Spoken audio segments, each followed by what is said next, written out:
Shalom, shalom, shalom. All praises, all praise to the Most High. Let me share this to a few people, so excuse me. All right.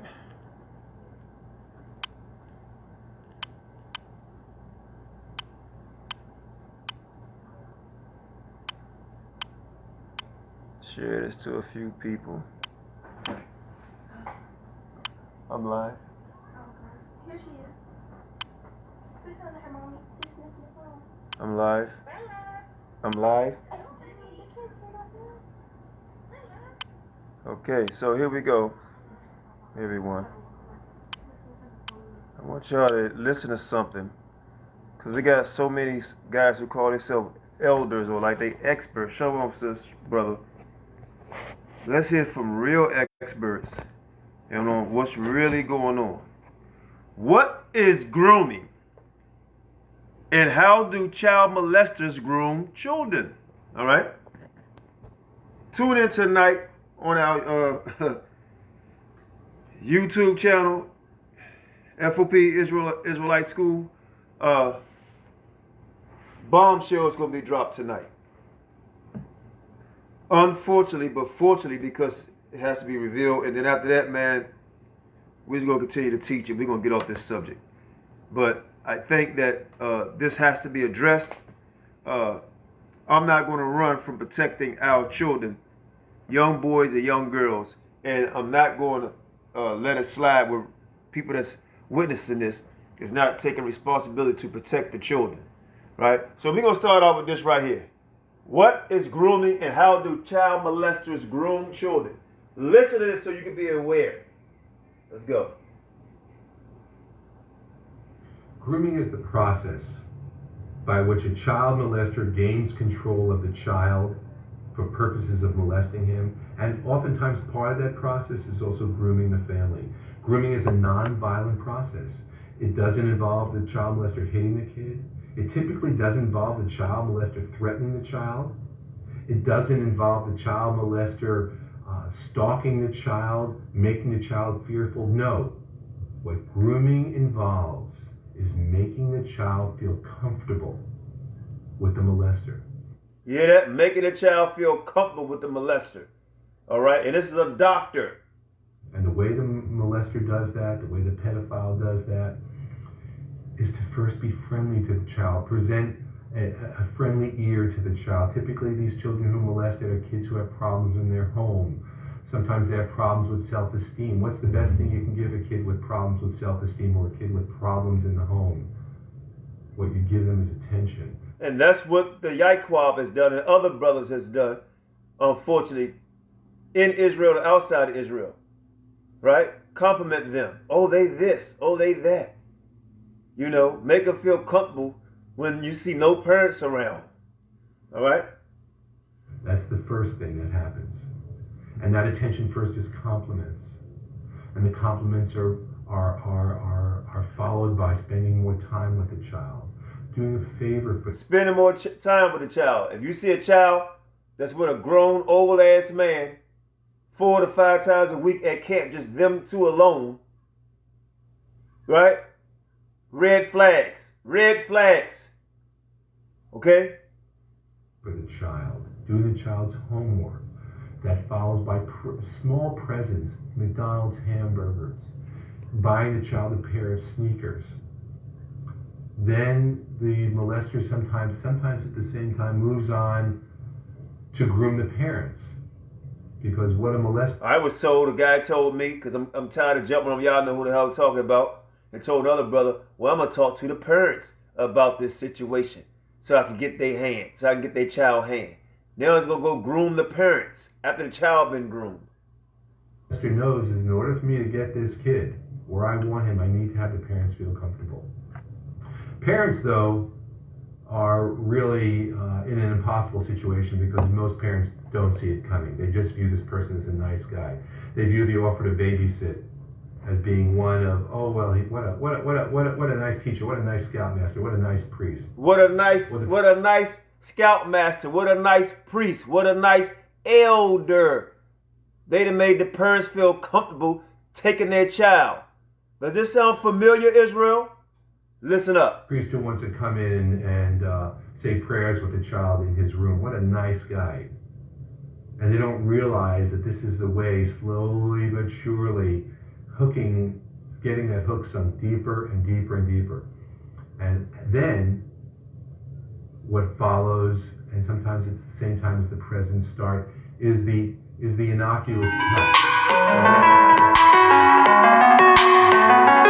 The hair. The touch, right? The soft touch on the arm. How about pictures? Soft little face-to-face pictures. Little cute photos. They just pictures, Ak. There's nothing wrong with that. I'm going to take this back. Somebody called. I'm going to take this back. Right? Listen up very carefully. The tousle of the hair. Uh-huh. The slight embrace. You find sometimes people... The slight embrace. It's just innocent. Right? And these are things that we need to know, because sometimes we let our children go with people that we think they're safe. In actuality, they're not safe. And then now, everybody's blaming the parent. But the parent didn't know, because they was being groomed by the predator. Let's go. We'll say, I always thought there was something weird about that guy. He was always hugging the kids. He was always hugging the kids. I always knew there was something weird about that guy, because he was always hugging the kids. Could it be a yikwop? Oh, I'm not letting it go because you guys are not educated enough or don't try to do the research to see what's going on. Well, that's the way that they start. It's a little embrace. And then when the molester sees that the child is not opposing it, they go a little further and go a little further till when they start touching the genitals or the kissing. The lips poked out, preparing for the kiss. And by the time the touches go from what the child thinks is an accidental touch or just a hug to the actual sexual touchings and sexual acts, it's way too late. The kid can't get out of it. The kid starts believing, why would a person who I trust do these things to me unless it was right? So the sexual abuse becomes normalized in the child's life, and the kid doesn't see the need to report that abuse or to tell his parents about it, unless it's really making the child feel uncomfortable, and you will only see that when the kid typically is getting a little older. And then what will happen is the kid will feel embarrassed, because he'll think, maybe I'm gay if it's a man on a man, or if it's a girl, she'll think maybe people think I'm a slut if I say something, or I'll be blamed. Mm-hmm. And so then the grooming has done its job. And now the child is in the clutches. Instead of they calling it grooming, it's counseling now. Right? We're teaching and we're counseling them. But what you're really doing is grooming them. Of the person who's going to destroy his future. Okay. Put this here. Let's go to the next one here. Hold tight, everybody. Hold tight. Hold tight. Give me a second. All right, because this is very important. Grooming is the process. I want y'all to see something. This is important. Check this out. Let's go. Listen up. Hey everybody, today we're going to talk about grooming. What is it and how can we heal from it?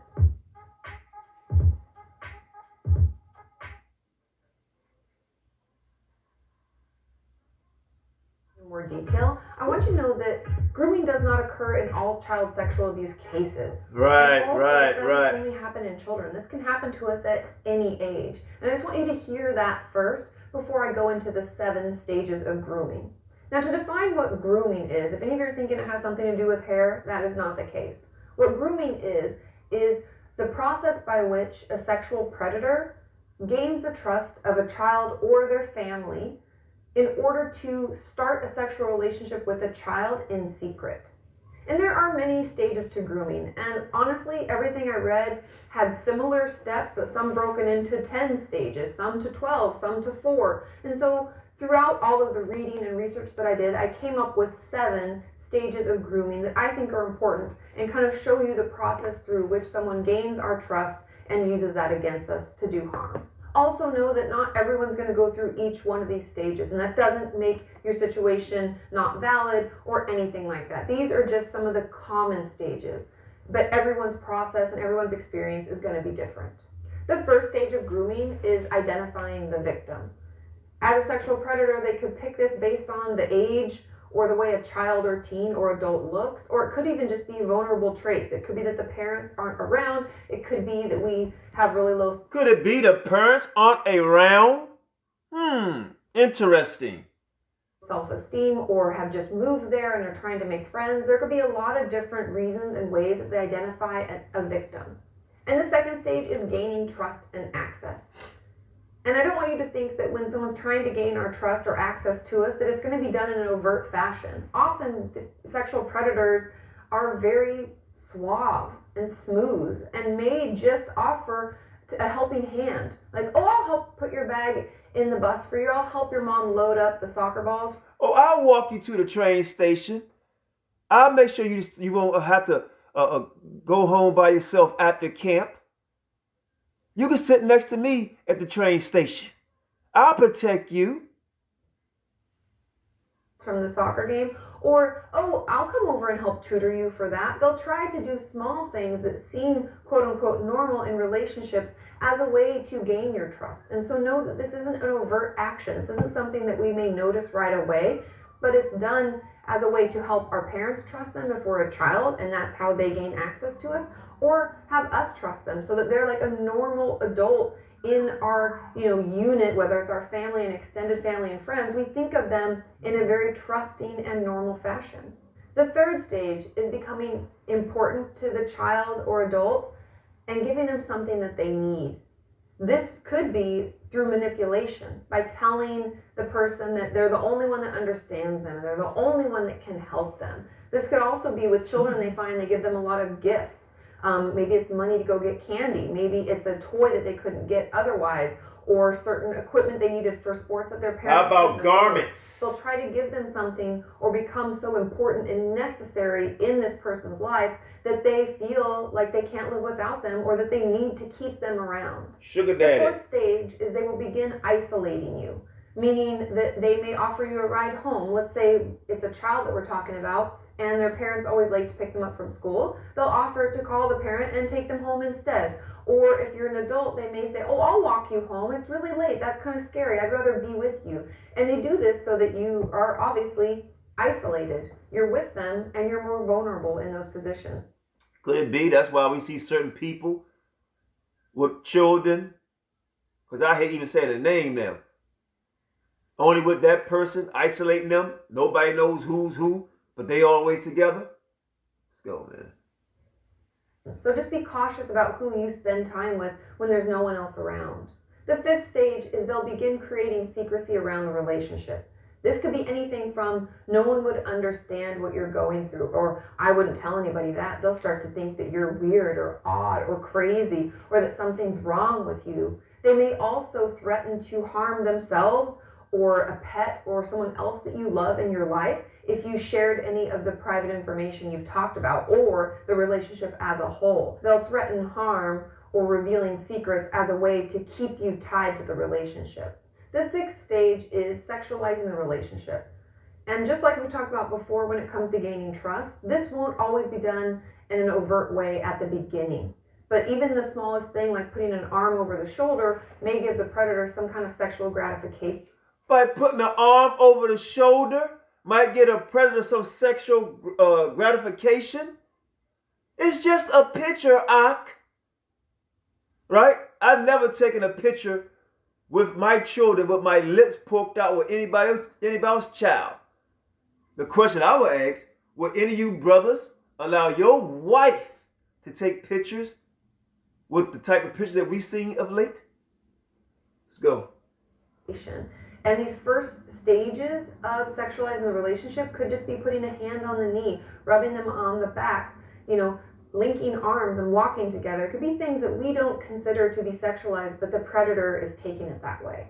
They will also set up scenarios where it's normal to be naked around one another, such as getting ready to go swimming, or being in a locker room and changing before or after a game, or even going to a spa. They'll set up these types of scenarios so that you become desensitized to being naked around them because you don't think it's something that makes you vulnerable or is dangerous. In the last portion of this stage, if this is a child that is the victim, they will play on a normal child's curiosities and questions about the body and use that to further the sexual relationship and move it into actual sexual touch. And the seventh and final stage of grooming is controlling the relationship.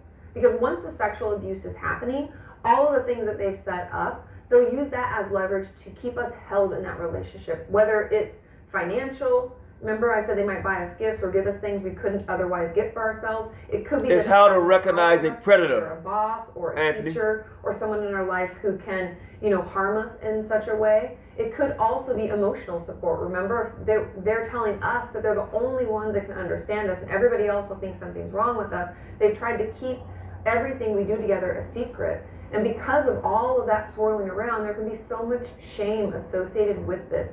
Because at this point, the person who's been groomed feels like they're unlovable or that they should be embarrassed and they brought this on themselves. But I want you... Right. Look at some of the videos. Y'all haven't considered that girl. Y'all don't care about her. Have y'all thought about her feelings? Putting this in her mind to make her feel ashamed. Y'all don't think about her. Okay? Let's go. Almost done. You to know that that is not the case. All of these different stages are stages of manipulation and stages of abuse. And know that if you have found yourself in a situation like this, you didn't ask for it. You are not to blame. Nothing that happened is your fault. We find the best way to process through this shame and to heal from the abuse and grooming is to find a therapist who can help. We also find groups to be really, really healing because often we think we're the only one. It was our fault. We brought it on ourselves. I wonder if they're thinking about doing that for the young lady. Because she may not think anything is wrong. Right? Ever think about getting her a therapist? Other people who's going through the grooming stages and didn't know they was being groomed? How about that? Are they doing that? Or are they letting the individual person groom them or counsel them? Let's go. Sometimes, man, we think we know something and we know nothing. I don't claim to be a professional at this, but I will say this to you, and I'm not going to reveal no names. And I hope the brothers and sisters come out that told me these stories. Grown men and grown women who told me certain stories in Israel, and don't be ashamed. You will be warning the younger folks and even the older folks in Israel about predators and give your story. That's how we become a family. Give your story, right? So people won't just think somebody's hating. So we can recognize pedophilia or predator in our community. And also we probably can help the damn predator find out what the hell is going through their mind, man or woman. Or even a child who may molest another child. These are the things we need to think about and consider and do. Act on these things and not be quiet mouth about them, because the black community, right, unfortunately, has more predators in it according to statistics. Like I said, all you gotta do is go on Google. Go on Google, you got a smartphone, and Google in I think it's child molesters or something in your neighborhood. Resident child offenders. And watch all the red flags. You might have one living right beside you. One might be your damn roommate. Okay, let's go.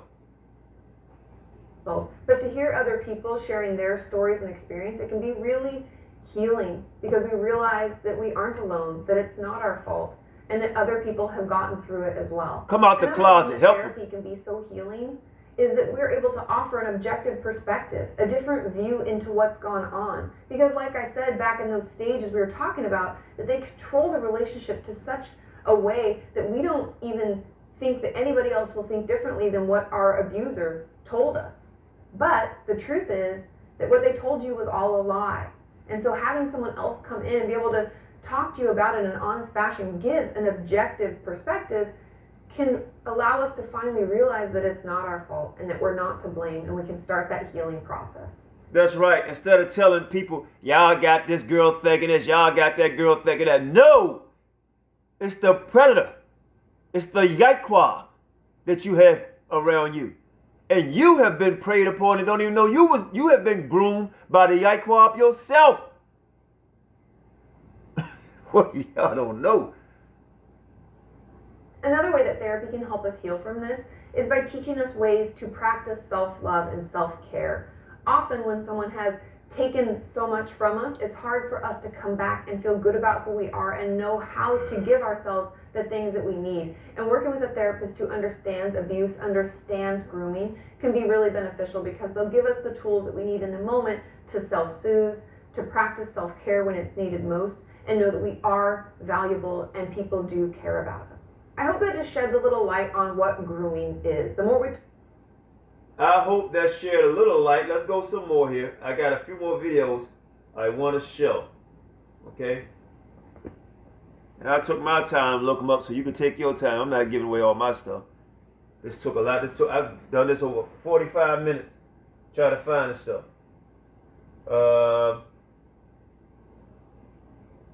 Hold up.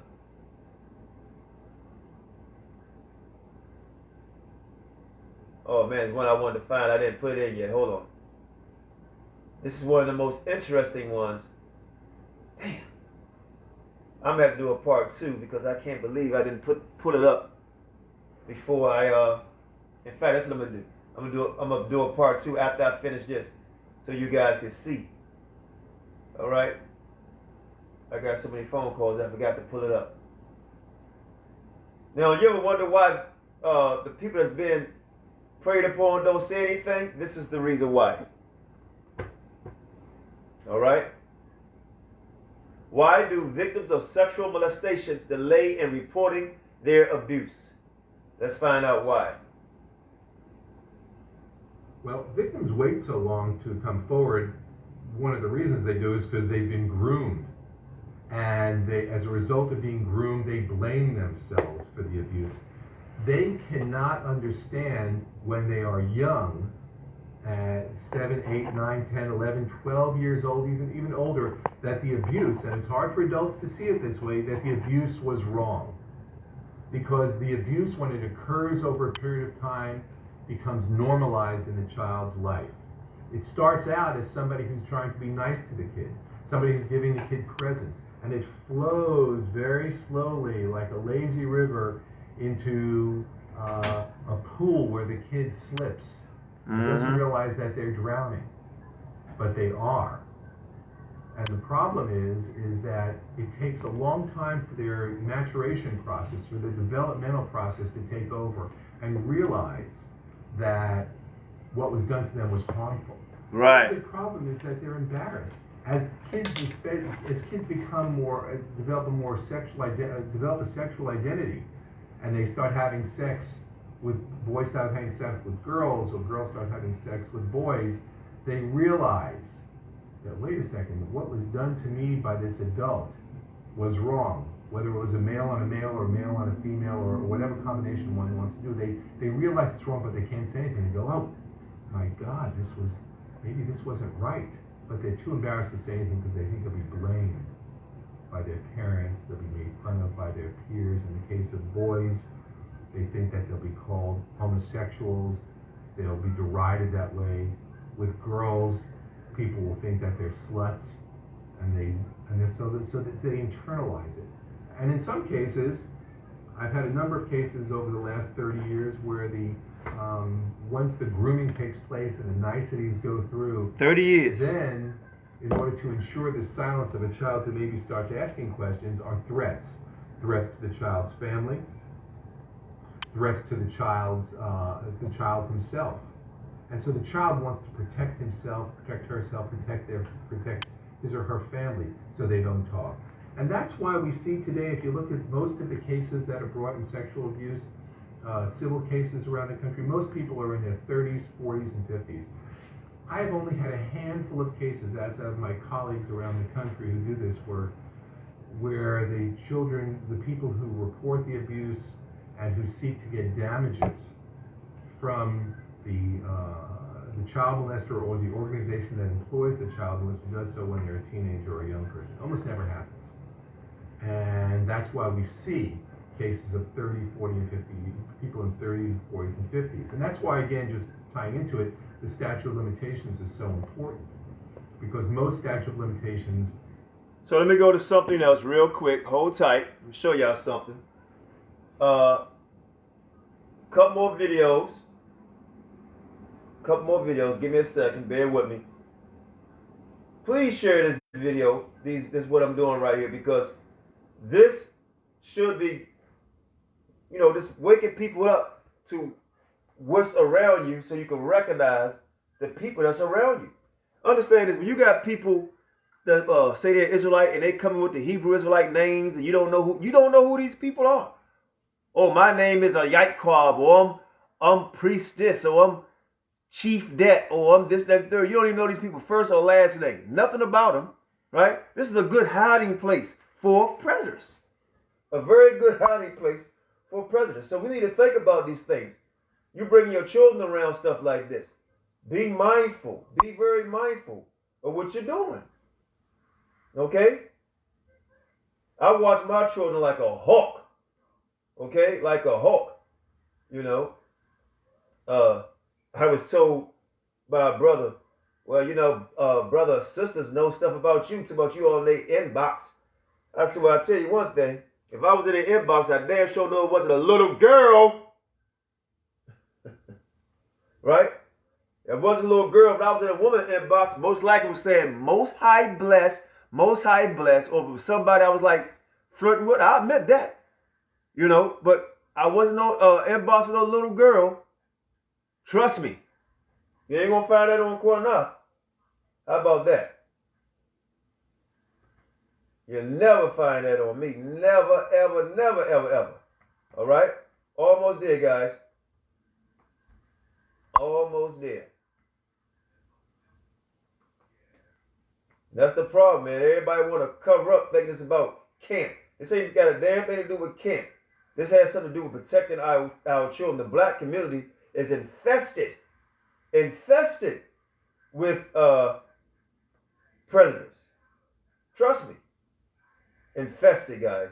And the only way it's going to be cleaned up, it has to be cleaned up by us. That's the only way. It has to be cleaned up by us. Now, I want you to watch this video I'm about to show you. Then I'll show you the rest of the videos I'm going to bring out. Because this is a very powerful video right here, man. This is what's be going through in our community.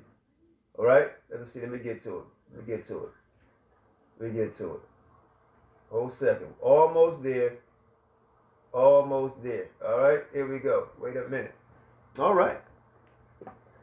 Young black girl. Young black woman. Let's go. Let's get it. Nation, and as promised, I'm here with a Real Talk Tuesdays video, which I haven't done in forever. Isn't that ironic? The day Tuesday.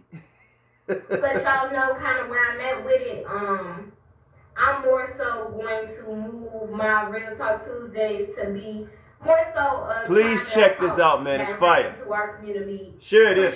About some real issues. And I know YouTube or Facebook probably chopping my words up like a mug. When we're thinking about revolution or black empowerment in general, as it stands in our current society, many times we don't want to critique ourselves and the things that we need to actually address within our own communities. True that. While we are addressing the man, we also need to be addressing each other and making sure that we're keeping each other accountable to be the best that we can. And we're gonna address you cougars too. You ain't getting away with nothing with your sharp claws, right? Going after the young bucks. We know what you're doing. We're gonna address some of you cougars one day too. So be mindful. We're watching. Can for one another. So with that being said, as y'all can see from the title, this video is about pedophilia within the black community.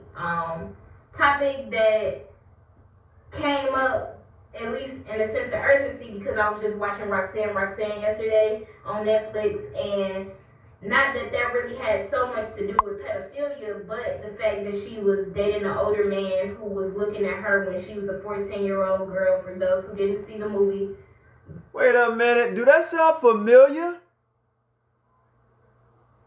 Being looked at by an older man from, is she 14? or we're going to find a lot of stuff out tonight about a 14 and 15-year-old, right? And it's not just about the Yaquab. You got Yaquab behaviors, but some people acted out on it.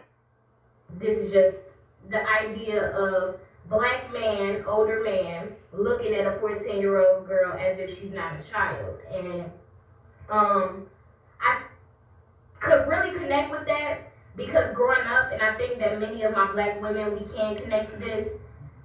Growing up, no matter how old a man was, if I was walking past and I was by myself, or even if I was with my friends and we were all ladies, being 12, 13, 14, whenever I started to go through puberty and I looked like, I guess, a young lady, you know, I won't even say a young woman, but looking like a young lady, getting a little bit of breasts, getting a little bit of hips, getting a little bit of butt, you know, those kind of things. Ever since I started to mature in my face, I couldn't walk past a group of men, no matter how old they were, without them saying something. And you know what? That is so true, right? I live in a black community my whole life. And this is a fact. This is a fact. And us brothers, we got to work on this, man. And we got to tell our little young brothers to stop doing it. I can see I had my daughter walk in front of me. And it'd be a group of guys. If they don't see me, they act like they see a steak, right? A fresh cooked lamb. They be drooling at the mouth. Hey, what's up, shorty? Whistling, damn, Slim. Or they say, like, man, she fat-ish. You know what? I see this all the time, especially in the black community. I mean, I see sisters walk by, right? I've been with the brothers. I say, okay, here comes some nice sisters. Don't look back, brothers. And brothers can testify. I say, don't look back, man. And that's part of lust. Man, I see old-ass men looking back at young girls. And people have grown accustomed to thinking it's okay. Stop acting like it does not exist. It exists. Especially in the black community. Well, they shouldn't dress like that. Bull crap. You control your eyes. Stop making them think they look sexy. And stop looking at little girls. Let her finish up. Check it out. You know, hey, baby, anything. And stop I looking feel at like girls, so many man. of us black women, especially as little girls, because at 13, 14, I still, 15, 16, 17, it doesn't matter. I was a little girl. You hear that? At least she know. 15, 14, 15, 16, 17, she realized she was a little girl. But not in my community. Well, in the Bible, come on, you know you look, No, I don't, nigga. No, I don't. I look at women. I look at one every night in the bed. Every night. Okay? And I look at women. Period. The fact that we don't even like to walk past a crowd of black men because no matter if he's 50, if he's 40, 30, however old he is, it's that likelihood, that big likelihood that when you walk past, he's going to try to speak to you, or they are going to try to speak to you. If not, that's a fact. I see it every day. Many of us have been in sexual abusive relationships or had situations that happened to us, which is a whole other thing that I can speak on behalf of myself. Though I wasn't physically raped by an older man. Now here comes the story that's very interesting. There was a man, an older man, and even a few, I could say, who tried stuff with me as a kid, being 13, 14, 15 years old, who were left to guardian me. You know, I might be at a friend's house and her friend's mom's boyfriend is there to guardian us, which many of us can relate to on different levels. And I'm not trying to necessarily trigger anybody, but I do want this to be a matter of discussion that we really, really have because it's a problem. And I'm going to tell you what, brothers and sisters, because she's about to go in, and I'm going to let her go in. But she's making this video, obviously, and you look at what she had on, pretty shirt, right? Pretty shirt, very pretty sister. But you can just tell, looking at how big that shirt is, that she's well developed. well developed. You can tell just looking at that shirt, right? I don't know how y'all can see on the camera, but I can tell on the screen. That woman's well developed. And unfortunately, she had to dress completely like that because a lot of you brothers going to gawk at her. Not saying she's supposed to wear anything all tight and everything revealing, but and then some of our women can't help it, man. Some of our women so bodacious, it don't matter what they put on, you're going to still see the curves. Right? Let's go. That I can't be at my friend's house without fearing that my friend's mom's boyfriend or husband or whatever the situation may be will try something with me. And in my situation, he tried it. If I would have allowed it, he would have went for it. You know, something could have happened. But even in my 15-year-old body, thank God, I've always had the strength to stand on my own too and say no. So regardless, he tried something with me. He tried to like open up my pants, to put his hands like in my pants area to like see if I would let him look inside. And I moved his hand and I walked away. I've never spent the night at that house again. But the fact that so many of us can relate to the story that I'm telling, that's a problem. The fact that my story ain't even a worse story that there is because nothing happened is a problem. The fact that black women can't trust black men, the fact that black little girls, we learn to be afraid of you or to just, you know, to have some type of distance towards you, even at the young age that we do. Because our entire life, or at least once we reach 12 years old on up, you've been looking at us sexually. And that kind of gets me on into the now. Like, yeah, that's pedophilia. You know, rape. Shit. I want to talk about rape within the black community, but I'm going to say that for another video because these topics are too heavy. And I got to speak on them separately. But regardless, that was when I was a child. And now that I'm older, it's funny because, of course, now that I'm grown, it's like I still hate walking towards groups of black men because of how my childhood went. The fact that I was sexualized even as a child, I know what to expect. Every time I walk past a group of black men, it's like, oh shit. I can't expect you to just say, peace, sis. It gotta be that extra shit. It gotta be, you know, you trying to talk to me. Why?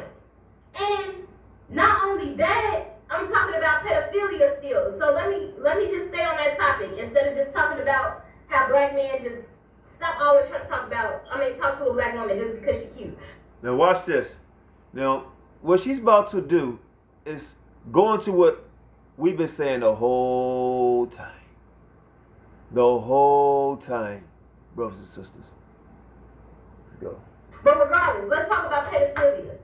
So regardless, it's funny because now when that happens to me in my older age and a man will be 50, 40, however old years old, it's clear as day. Though I'm grown, I look like I'm over 18, maybe to some people not. You know if you're too damn old for me. Just because I'm 18 plus does not mean that you being 45 or whatever, you should ever try to approach me. Like, I was still a child when you were born. I was still a child even 20 years ago when you was 20. I was just born. Like, to me, though I know that technically these men are not pedophiles anymore because I'm grown, I still feel like that's the issue. Why is it that older black men, why can't black women, why can't we feel secure? Hold on, let me say this too for you dumb nuts. You simple nut Negroes. Well, Asian men do it, white men do it, get on them. Like I saw a video a dude done the other day talking about, well, you got child molestation in Africa. Why don't you go get on them? No, nigga. We gonna stay on your black ass over here where we at. How about that? Right? And why look up another place, another whole world with something going on? Why try to look up ages and shit? Let's go, man. Damn. Around y'all. Why do we have to be afraid or distant or feel like, here you go again trying to talk to me?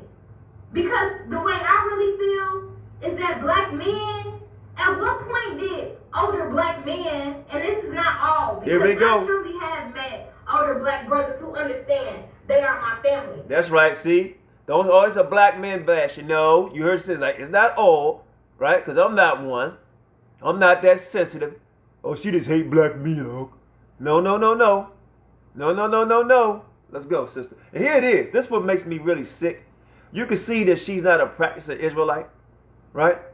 Only a few Israelite women that stood up, that's in this chat right now, right? And been on YouTube, right? They're standing up for the sisters, the little girls, right?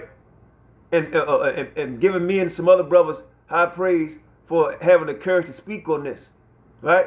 But see how this young lady doing? Make a video about it. Talk about it. Stop standing idly by doing nothing. Now, here we go. Here we go.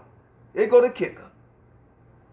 But at what point did black elders, because when you reach to be 40 plus, you become an elder when it comes to me. You feel me? Like, what point did they stop wanting to be an elder to younger black women and want to just be inside of a younger black woman? Yeah, what point? What point did they start doing that shit?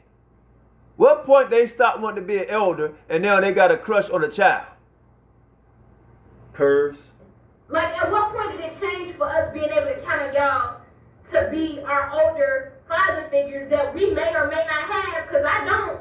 Why can't I just walk past a black man who's in his 50s and when he say hey to me, why can't I be like, hey, with a smile on my face? That's in his 50s? In his 50s? Really? And not expect that he's going to now try to talk to me because I just smiled at him. Why can't it just be your younger sis or your younger daughter or however we should be perceived as? I mean, as far as familial, like, why can't you just perceive me as that? Why does it always have to be that extra stuff? Because now I'm looking for elders. I'm searching for black men who are setting positive examples in their community, and even the ones who are, to be honest, within this black power community or this black revolutionary community, or black Hebrew Israelite community that I'm in. Even those who I'm like, yes, finally a black elder with some knowledge, and I'm up here trying to learn from them, and all he want to do is try to get on. Why? Like, I can tell you why. Because of people being indoctrinated, or they just a damn perv. How about that? They just a perv. You see this woman? She is hurt. So we need to be the leaders. We need to be the black community leaders. We the men. But when they give us the opportunity, then we allow a president in the community, and then we too damn cowardly to kick him out because you're looking out for the balls. Well, he got 2 balls, and I got 2 balls, so I'm standing with the balls. But no, you have no balls because you're scared to kick them out. You're a split tail. Just stop. Like, it's just, if you know you 40, you know you 50, you know you 60, it don't matter. If you know that you are so far removed from a specific woman's life, trajectory, generation, if you know she was probably not born and you were still grown when she wasn't even alive, chances are you don't need to be trying to talk to her. You need to be, if anything, trying to uplift her and teach her things about the men that she's now dating that is in her age group, or at least maybe within the 10 age year bracket. At least as far as I'm going, at least right now. I don't go over 10 years past my own age, but regardless. Let me say this. Facebook, YouTube, if you chop this up or my voice up, then you are the devil. Because this right here, I've been noticing people can hear this live real clear. And then we put on YouTube, chop it up, the voice don't go with the mouth, and it's like it's speeding up. But you can see people fighting and twerking and everything else on your broadcast, on your network. But you chop something up like this when a brother like myself or sister like myself give a commentary on something, and you chop our stuff up. Whoever's in charge of this, man, shame. Hope you hear the shame on you. Oh, quite how crazy they listening, but you never know. You never know. Let's go. I'm just saying, the pedophilia, the idea of young women being sexualized, whether I'm a young woman or whether I'm a little girl. If you know you are way past, if you my senior, just don't try to talk to me. I don't care. Just be there to be a support system, a black male figure, somebody that's positive. But when you were someone to me that say, I thought positively of you because you got knowledge and I might have been watching your videos or I saw you out in public and you spit that good stuff. I might have been attracted to you in that type of way, or I might have vibed with you, or I might have been influenced by you. And I thought so highly of you. And then I finally speak to you and I'm like, yeah, I'm excited as hell. I'm smiling at you. Woo, woo, woo, yeah, woo. And then you hit me with that, you know, you trying to talk to me or you say something about my body or you say something about my looks. You ruined it. You ruined any relationship we could have possibly had that could have been positive. You ruined the idea of me just having black men in my life that could just be positive black men without wanting to get on, without sexualizing me. Right. Just being my comrade, right. my counterpart. Can I have that? Your educator. So, that's yeah. right. Your protector. Even though I'm grown, I still as a feel community. like pedophiles out here that be looking at me and I feel uncomfortable with it because you 50 years old. You was 25 when I was born. It's not okay. Like, it's okay to call me beautiful. It's okay for you to make sure that I recognize the beauty within. But that's about it. Don't try to get in. Don't try to get on. If anything, be telling me that because, like, let me recognize my beauty, and then from there, teach me on how I can attract men or keep a man or whatever. Be with. You know what's sad though too, Israel, is that why these old ass men, 50, damn near 60, think somebody 18 and 19 or even 20 want them? Old decrepit ass. I mean, you going after the young woman body. Have you looked at your body lately? Told you brothers. Have you looked in the mirror? Do you think they want to see your wrinkled ass? Literally, ass, your wrinkled ass, they want to see you? What the hell make you think that they want to be with your old, dirty, crusty ass? You can have all the oil smelling good. You still an old ass nigga. Get to somebody your age, maybe 5 years younger or 5, 10 years older, you know, but not 25, 30 years, man. Let them deal with a young guy their age or maybe 5 years, they senior, whatever, right? That's young and strong. Let them grow together, experience life together. Nigga, you already experienced life. What can you bring to the table? Nothing. Let them deal with a young guy.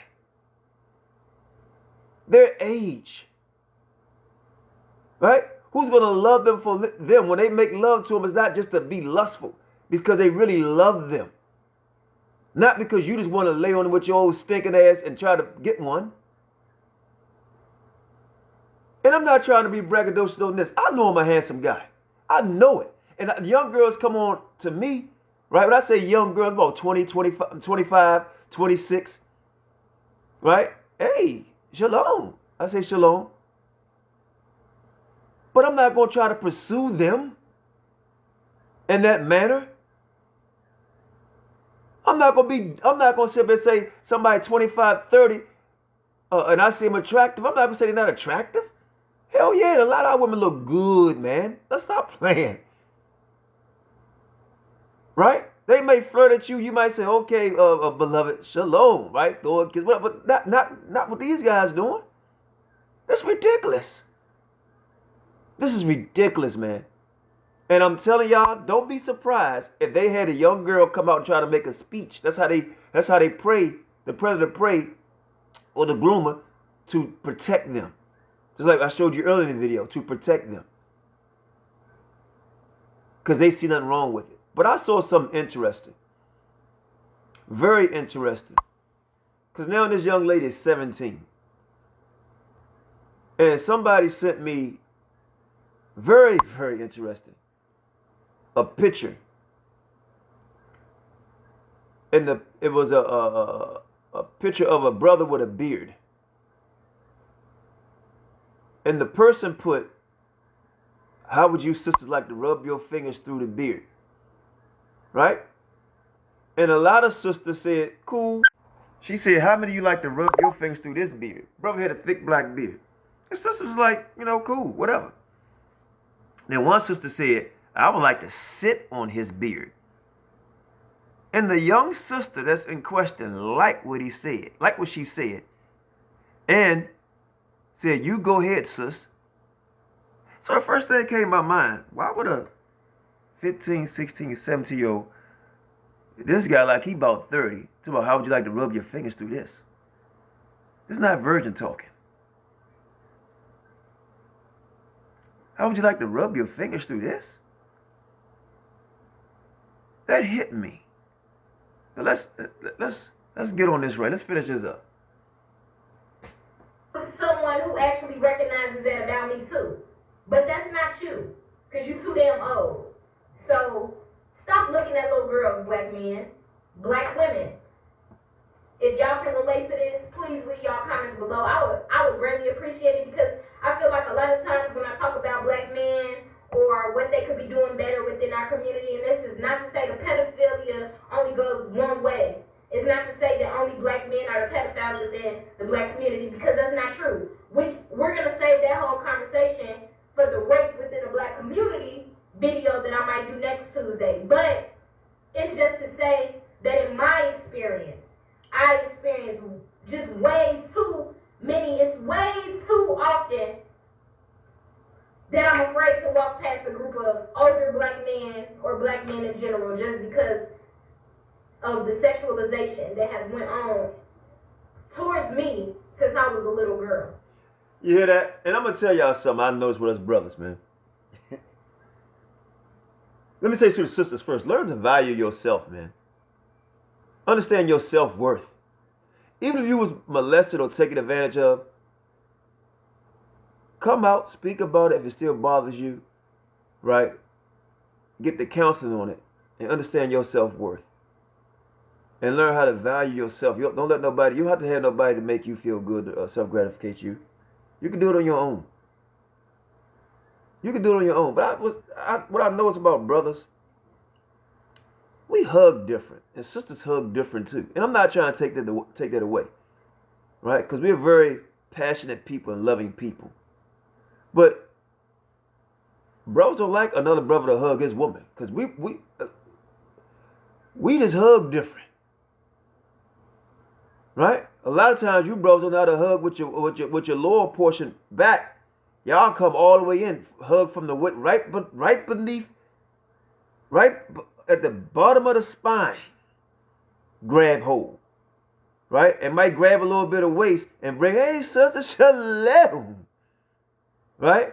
Bottom the waist type of grab. One leg between the other. Shalom, sis. Bear hug. But and I notice this with brothers, man. We do a lot of that type of hugging. Right? Because I'm telling you, where it started look to me, when you see an older guy go to hug a young sister, you tell him, man, you know what? Y'all start dap the sisters up, nigga. Dap the young sisters up. Because I'm starting to think there's a lot of stuff going on. Especially what y'all gonna hear tonight. At 9:30, tune in. What y'all gonna hear tonight, man. It's gonna blow your mind. Let me finish up on this. I got a few more. Black women, leave your comments, because as I was trying to say, I think sometimes some black men can be very dismissive or reject it, especially if they feel like it's only coming from one place, me. But maybe if y'all share y'all stories related to it, because I know for a fact I'm not alone, maybe they might listen. And for those who might not say nothing back, I know there are black men who watch my channel too. They are reading the comments. And we all need to grow together right now. That's right. We all need to grow together right now. She's brave enough to speak out. Right? I'm brave enough to mention it. Right? Be brave. I was so glad the sister came on one of our programs and spoke up, man. Spoke up. Right? And I'm going to invite her back on. Right? How my wife spoke up. How other sisters speak up. Right? So I'm gonna invite a few more women on, man, soon to speak up on these issues. We have to speak on this. We have to speak on this, man. So I'm gonna get another video, and then I'm gonna call it, because I've been up for a minute. Now this is very interesting right here. I want y'all to watch this one. Check this out. This is good. That subscribe button. Let's get going. First up, let's describe grooming. Let's define it, shall we? It is a calculated and predatory act of maneuvering that is designed to put a person into a more dependent and isolated position. It happens because the person using this tactic will claim a special connection, which kind of causes the other person to become more vulnerable to them, more vulnerable to accepting abuse in the future. How does that happen? That's what we're going to talk about right now. Once the narcissist gets you through the idealization phase or the love bombing phase, the next thing that begins to happen sometimes is devaluation. But there's a little bit of a gap there, and the devaluation happens very subtly. And it can actually begin with grooming, which leads to desensitization. It's narcissistic grooming to condition your behavior to turn you into what they want. They use indirect persuasion. It's a subtle way of getting you to do what they want.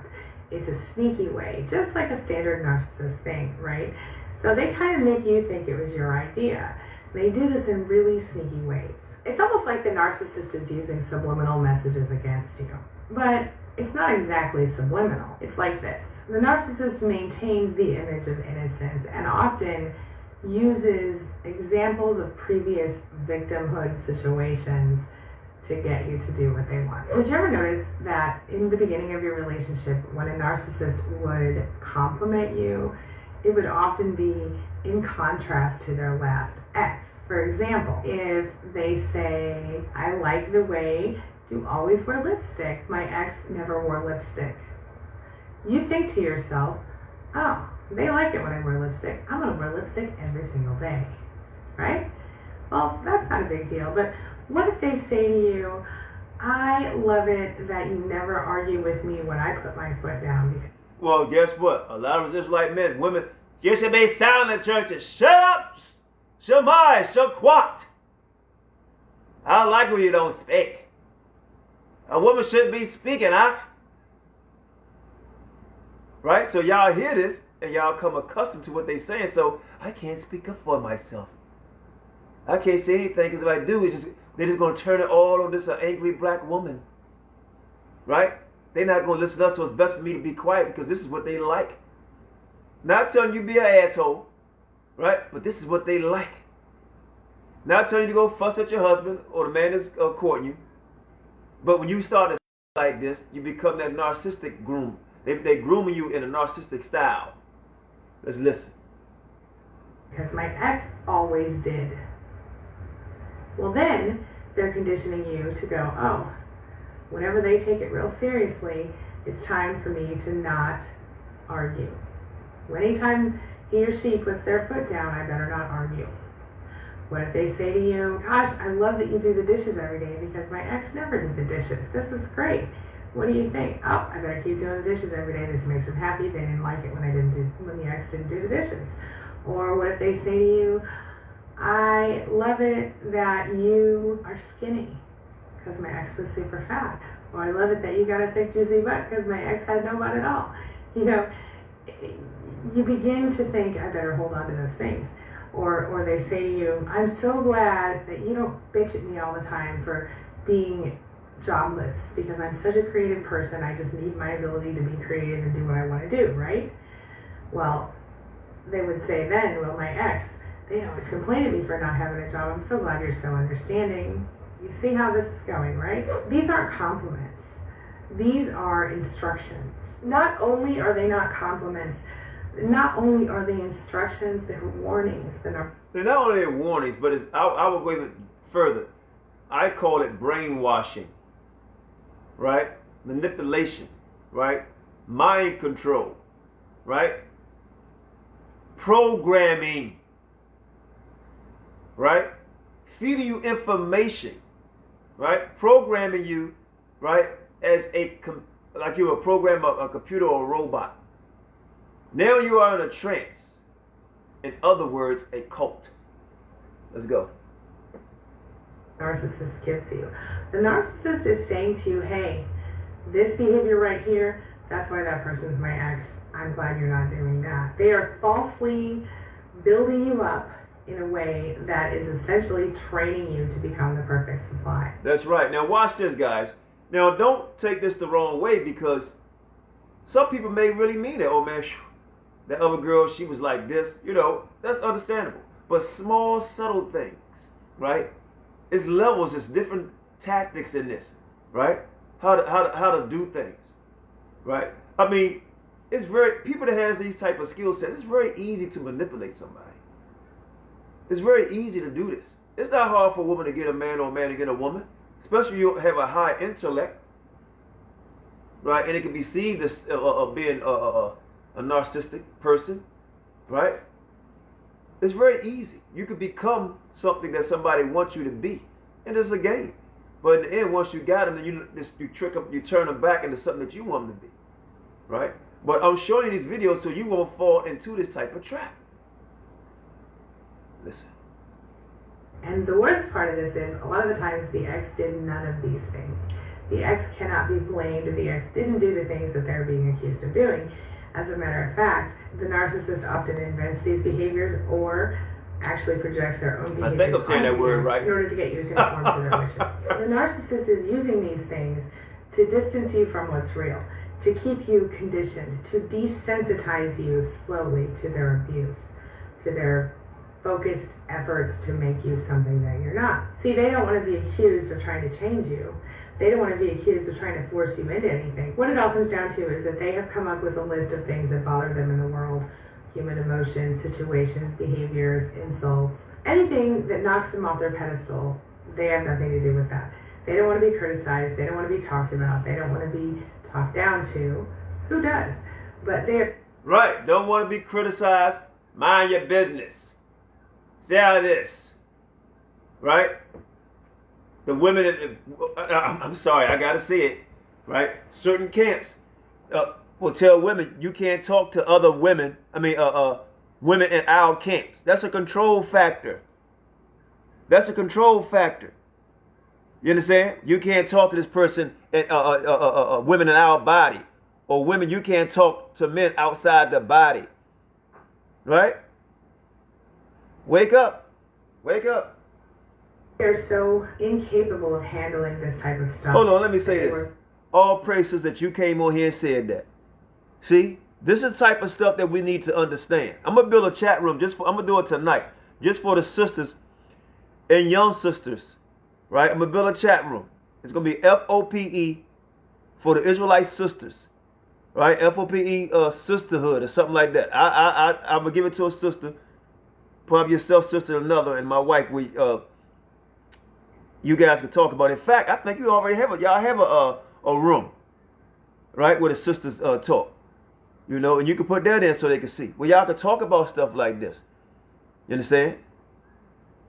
This is very important, man, because even though we awake in this knowledge, right, we still not walking in it.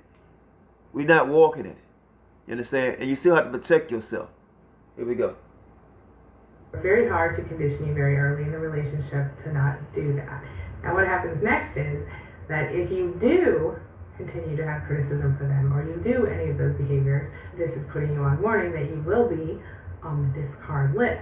Normal people don't do that. People who care about other people, they don't make comparisons like that. They don't think to themselves, you know, current person, I really like the fact that you're not blah blah blah because my ex blah blah blah. Because the fact is, we see each individual relationship differently, separately. I don't know about you guys, but I don't even think about my ex very much when it comes to dealing with my current situation.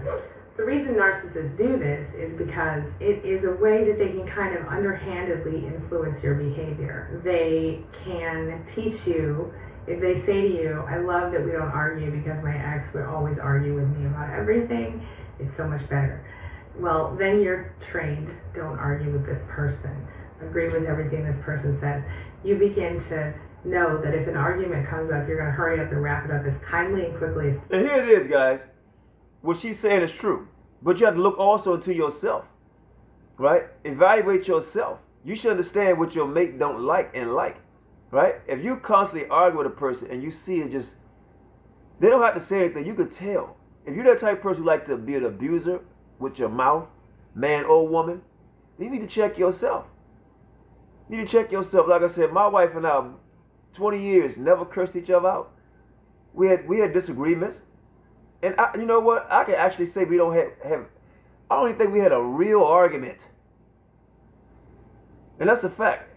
You know, it's because we respect each other so much.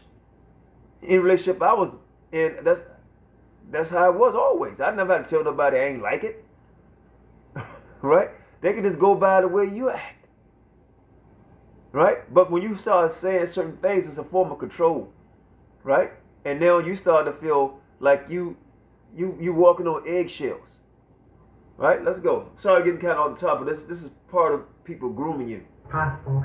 And what ends up happening 9 times out of 10 is that you end up with someone who is in control of you. Someone who see you that? will stop getting Control what you you. want from without question. And before you know it, you will actually be putting their needs before your needs just to keep the peace in the house. It's a slow process, sometimes a fast one. It's a sneaky, underhanded process these narcissists use against you. Just like if they say, I love the fact that you don't try to control me, that you let me go out with my friends and you never question where I've been.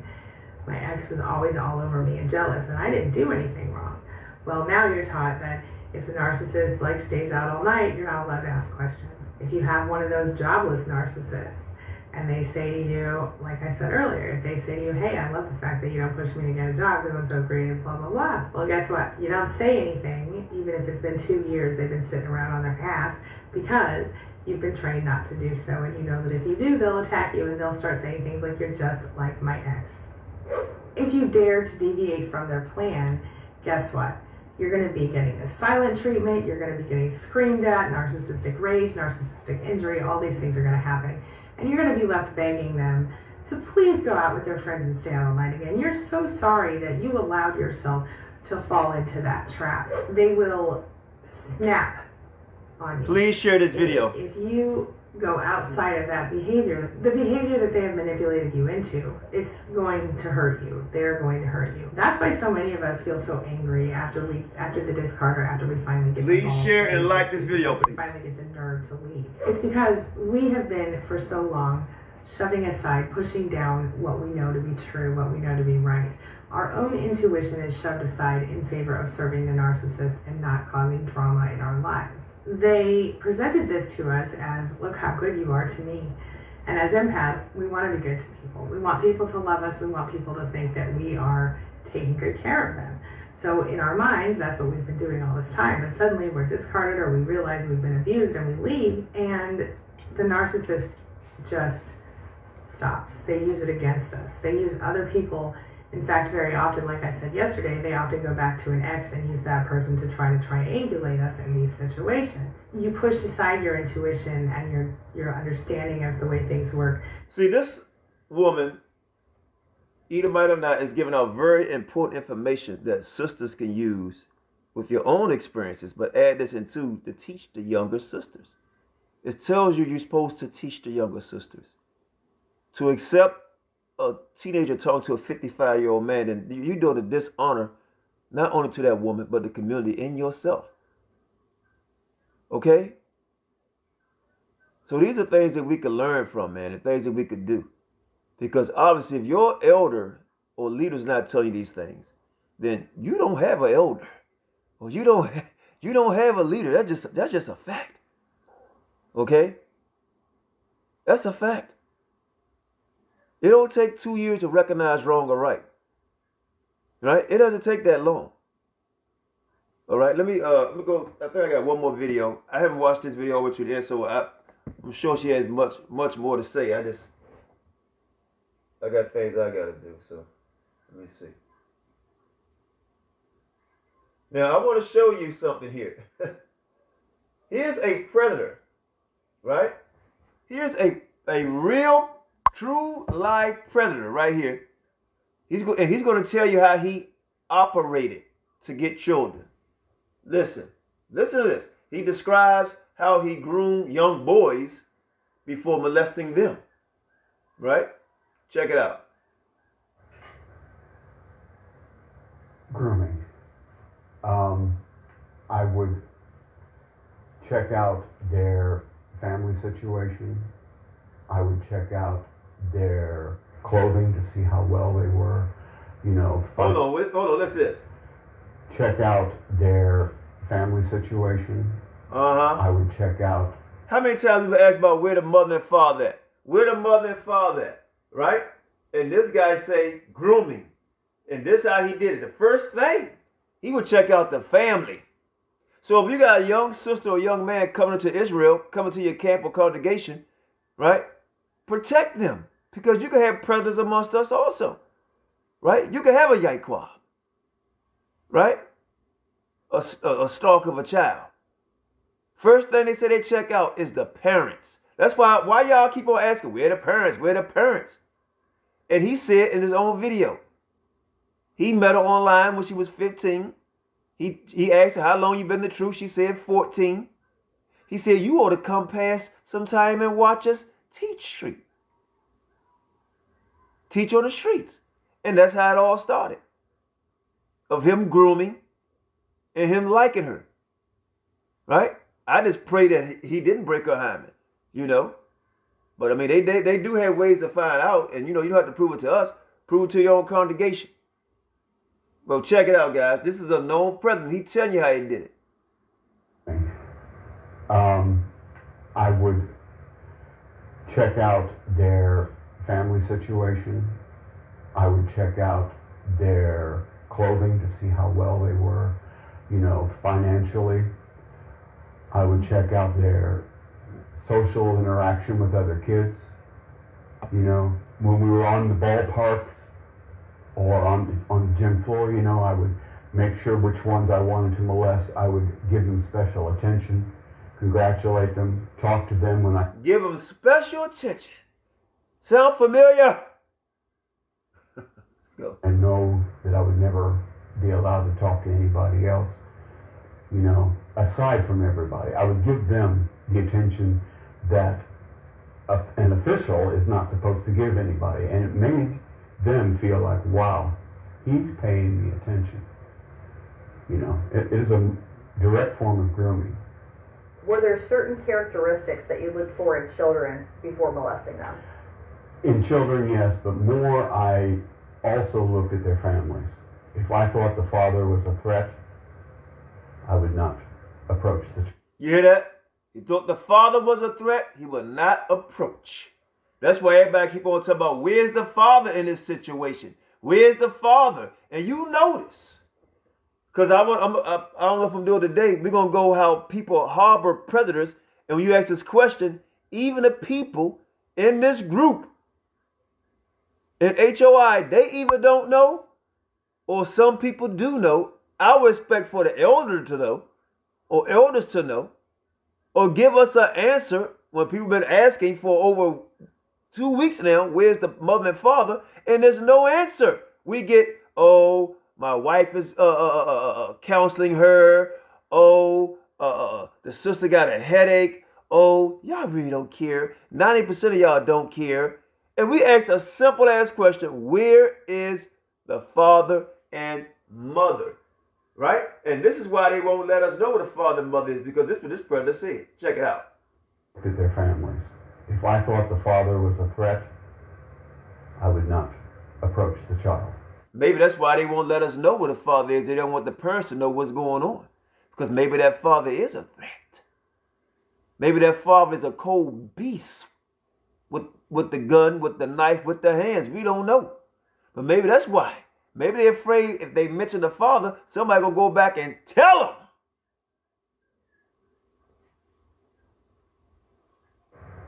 If I thought that the child had friends that he would tell, I would not approach him. If I thought the child had friends that were in the same capacity he was, I would approach him. For the simple fact that if I could molest him, I could lure him into believing, grooming him into believing that he would enjoy it. And therefore, I could manipulate him into having his other friends come. So Yaquabs come in all ages and colors. Perhaps a child that doesn't really have a whole lot of friends, maybe not really a strong family, things like that. Yes, no spiritual values, weak in education, needs help in many ways, even from split parenting, has a mother who may be having problems with the family, well, here comes superhero in to help out, wow, well, thank you very much. Well, don't this no say, problem, here comes super elder in to help out. And you got some naive, dumb, behind Negroes, right? Talking about, oh, you really believe he'll do that up? Well, I tell you what, brother, and you know who you are that said it. You have daughters. You better wake your ass up. You better wake your ass up. In fact, lead them over to Yaquab house. And I hope you don't do that, because you do, you're a nut. But I bet you won't. I bet you won't. I bet your girl will go off on you. You take them away for the night so you can have a night out, no problem. Ah, a Yaquab. How did you get them alone? A Yaquab. You see that?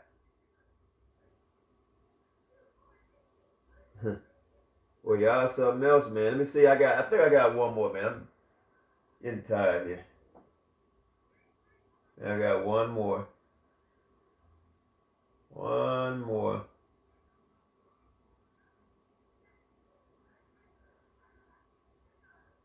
No, that's it. That's it for me. I'm not doing it more. So, yeah. So tonight, man, y'all tune in. Y'all tune in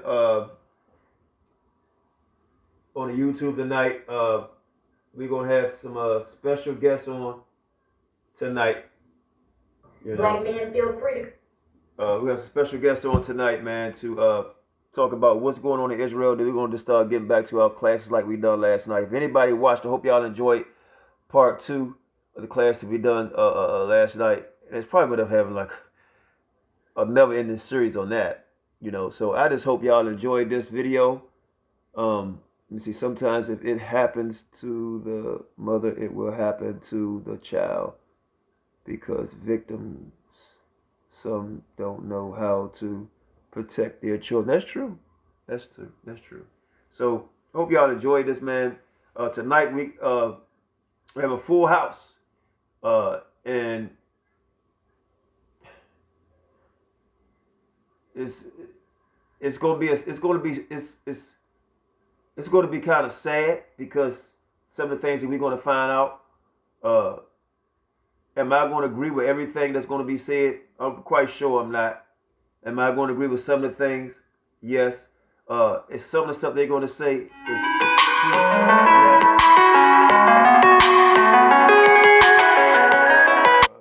So, I mean, yeah.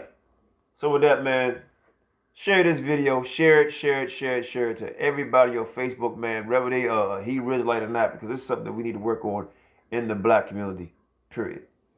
Period, man. So with that, my name is Qanath. Yahweh the button, Yasha Allah. Most High bless you all. Love you. Shalom.